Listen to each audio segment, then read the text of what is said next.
talking to me about vertical teaming. Yes, Okay. I am talking about vertical teaming and vertical alignment. Okay. Here at Margaret Wills, we do monthly, or try to do monthly vertical teams to align our standards. When we do that, we meet together with at least one representative from each grade level, and we sit and talk about specific things. We have some papers here if you Okay. would like to And look you at said them. how often you do this? Once a month. Is this during the school day or after school? After school day. After school. What day of the week probably do you do Usually this? Mondays. Usually Monday. Okay. And so we talk about things that we work on and things that we see that need improvement. And Okay. during those vertical teams, we come up with ideas of things that we need to look at through the whole school, Okay. cross grade levels. So you would have a representative from every grade level, from pre-K all the way up to Pre-K all the fifth? way up to fifth grade. All right, yes. so just one representative? does- Sometimes more than one. It depends because sometimes we're doing vertical teaming in reading and in math Okay. and in science Okay. and our core writing. and in writing. And so And so if you're doing these once a month, if I'm the pre-K representative, do I come to all of these, or do we take turns coming to these, or? they usually have a representative. They usually have a representative, okay. For math and a representative for writing and Okay. a representative for reading and Okay. for science. All right, and I notice you have some forms, I do.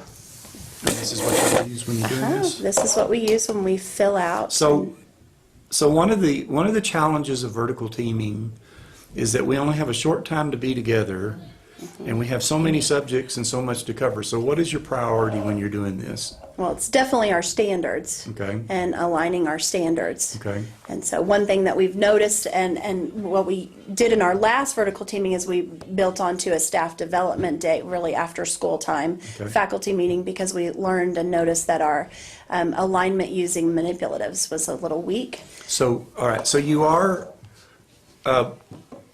your goal, I don't want to say this for you, but is your goal to get a consistency of practice from, if we're using manipulatives, that we have consistency with that all the way up? Exactly. Okay. Yes, and that's what we Okay. noticed with our goal with base 10 blocks. We noticed Yes. that we did not have consistency from grade level Okay. to grade level. So we took our vertical team information and then built kind of a staff development Mm-hmm. after school time.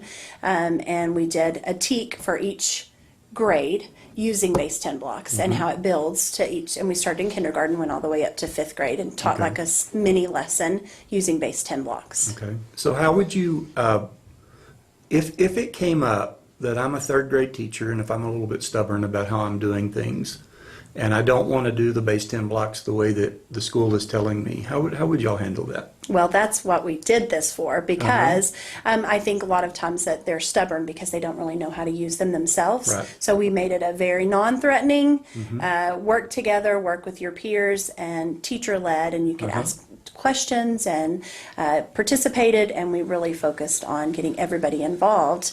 And I think that made it a little bit better because there was a little bit, not a lot, a little bit of resistance. Okay.